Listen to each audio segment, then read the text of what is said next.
Hi viewers, welcome to Telugu wallet. ఏ రంగంలో ఉండే వారి మధ్యనైనా సరే మనస్పర్ధలు, ఈర్ష్య, అసూయ వంటివి చాలా సహజం. కానీ వీటిలో వారంతటి వారే తెచ్చుకున్న గొడవలు కొన్నైతే ఏం లేకుండా పుకార్లు, చెప్పుడు మాటలతో విభేదాలు కొన్ని స్వతహాగా గ్లామర్ ఫీల్డ్ అయిన చిత్ర పరిశ్రమలోనూ వివాదాలు ఎన్నో. అయినా సరే నాటి బ్లాక్ అండ్ వైట్ రోజుల నుంచి నేటి వరకు కూడా ఎందరో నటీనటులు, దర్శక నిర్మాతల మధ్య మనస్పర్ధలు అయితే చాలానే ఉన్నాయి. కానీ కాలం ఎంతటి గాయాన్నైనా సరే మాన్పుతుంది అన్నది చాలా సహజం. ఎందుకంటే ఎప్పటి నుంచో ఎప్పటి వరకు గొడవలు ఉన్నా సరే కొన్ని నిజమని తెలుస్తాయి, కొన్ని అబద్ధమని తెలుస్తాయి. వాటి ద్వారా కొన్ని మనస్పర్ధాలు ఖచ్చితంగా మానుతాయి. అయితే ఈ మనస్తాపాలు చల్లారిపోయేవి, కానీ కొందరు మాత్రం తమ జీవితాంతం వాటిని గుర్తుపెట్టుకొని వాళ్ళు మనశ్శాంతిగా ఉండకపోగా ఎదుటి వ్యక్తికి కూడా ప్రశాంతతను దూరం చేస్తూ ఉంటారు. ఈ సంగతి అయితే పక్కన పెడితే తెలుగునాటి మహిళా గాయకుల్లో స్టార్ స్టేటస్ ను పొందిన వారిలో సునీత కూడా ఒకరు.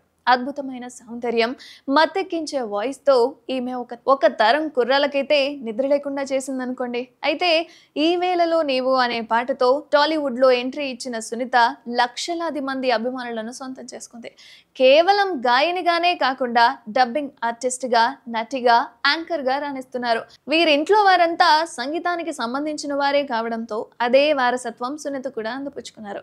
ఈటీవీలో దిగ్గజ గాయకుడు ఎస్పి బాలసుబ్రహ్మణ్యం వ్యాఖ్యాతగా దశాబ్దాల పాటు తెలుగు వారిని అలరించిన పాడుతా తీయగా షో ఎందరినో గాయని గాయకులను వెండితెరకు పరిచయం చేసింది. ఇదే వేదిక నుంచి కేవలం 15 ఏళ్ల వయసులోనే ఎంట్రీ ఇచ్చారు సునీత. వరుస మ్యూజికల్ హిట్లతో, మెస్మరైజింగ్ వాయిస్ తో ఛాన్సులు కొట్టేసింది.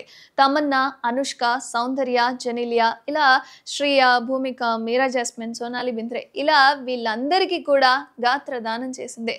అలా కేవలం 8 ఏళ్ల కాలంలోనే దాదాపు 500 సినిమాలకు డబ్బింగ్ చెప్పిందంటే నమ్ముతారా?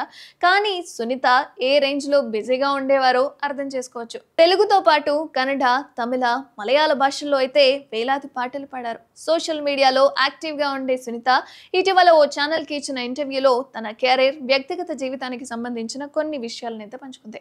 ఈ క్రమంలోనే నాటి స్టార్ యాంకర్ ఉదయ్ భానుతో మనస్పర్ధల గురించి సునీతను యాంకర్ ప్రశ్నించింది.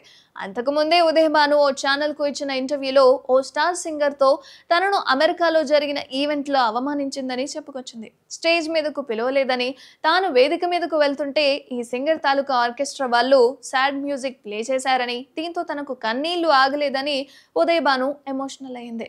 అయితే ఆ ప్రముఖ సింగర్ సునీతేనంటూ తర్వాత మీడియాలో, సోషల్ మీడియాలో ఎన్నో రూమర్స్ వచ్చాయి. కానీ ఈ నేపథ్యంలో సునీత స్పందించింది. తను నన్ను అపార్థం చేసుకుందని, అమెరికాలో జరిగిన షో నా ప్రోగ్రాం కాదని, అయినా భానుని తాను ఏం అనలేదని చెప్పింది. ఉదయ్ భానుని ఆ షోలో ఆర్గనైజర్లు హోస్ట్గా పిలిచారని, ఇందులో తనకు ఏమాత్రం సంబంధం లేదని, అలాంటప్పుడు స్టేజ్ మీదకు రమ్మని నేనెందుకు చెబుతానని సునీత ప్రశ్నించింది.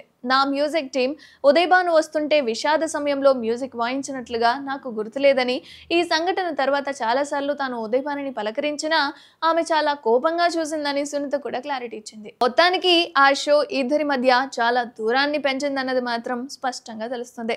కానీ ఎంత గొడవ ఉన్నా పెంచుకుంటూ పోతే బంధం తెగిపోతుంది. సునీత పలకరించినప్పుడు ఉదయ్ భాను గారు కూడా నవ్వుతూ రియాక్ట్ అయి ఉంటే బాగుంటేదని నెటిజన్లు కూడా కామెంట్ చేస్తున్నారు. కానీ ఎంత గొడవ ఉన్నా, ఎంత దూరం వెళ్తున్నా సరే ఏదో ఒక సందర్భంలో కొంత పలకరించే సమయం వచ్చినప్పుడు కాస్త చొరవ తీసుకొని మాట్లాడితే ఎటువంటి గొడవలు ఉండదు అనేది నా అభిప్రాయం. మరిన్ని అప్డేట్స్ కోసం చూస్తూనే ఉండండి తెలుగు వాలెట్.